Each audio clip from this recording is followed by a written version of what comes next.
کی زائل و برکات۔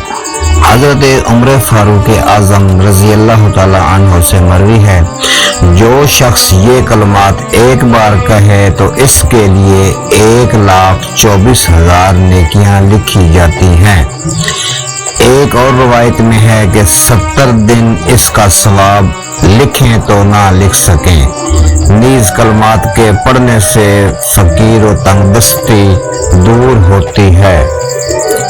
ایک شخص آپ صلی اللہ تعالی علیہ وآلہ وسلم کی خدمت میں حاضر ہوا اور یہ عرض کی کہ یا رسول اللہ صلی اللہ تعالی علیہ وآلہ وسلم، دنیا میری طرف سے منہ پھیر کر چلی گئی۔ آپ صلی اللہ تعالی علیہ وآلہ وسلم نے ارشاد فرمایا، ملائکہ کی تسبیح پڑھا کرو۔ عرض کی یا رسول اللہ صلی اللہ تعالی علیہ وآلہ وسلم، ملائکہ کی تسبیح کیا ہے؟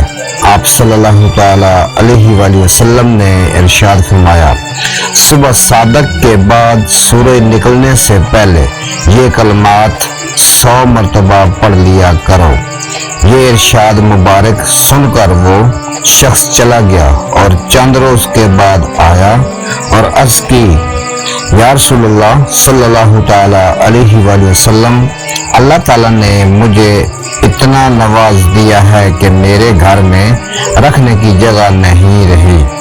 یہ 2 کلمات زبان پر ہلکے پڑتے ہیں، آسان ہیں اور میزان عمل میں بھاری ہوں گے، اور یہ خدا کو بے حد محبوب ہیں۔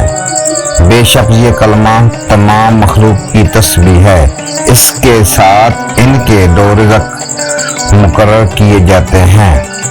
ایک مرتبہ ایک شخص نے آپ صلی اللہ تعالی علیہ وآلہ وسلم سے فقیر و فاقہ کی شکایت کی تو آپ صلی اللہ تعالی علیہ وآلہ وسلم نے ارشاد فرمایا، 100 مرتبہ صبح کی نماز سے پہلے پڑھ لیا کرو تو دنیا ذلیل ہو کر تمہارے سامنے آئے گی اور پڑھنے والے کے گناہ معاف کیے جائیں گے، خواہ سمندر کی جھاگ کے برابر ہوں۔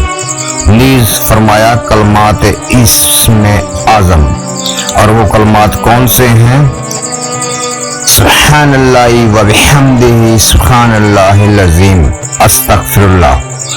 ترجمہ کنز ایمان، اللہ پاک ہے اور تمام تعریفیں اس کے لیے ہیں، اللہ پاک ہے اور عظیم ہے، اے اللہ میری بخشش فرما، آمین یا رب العالمین۔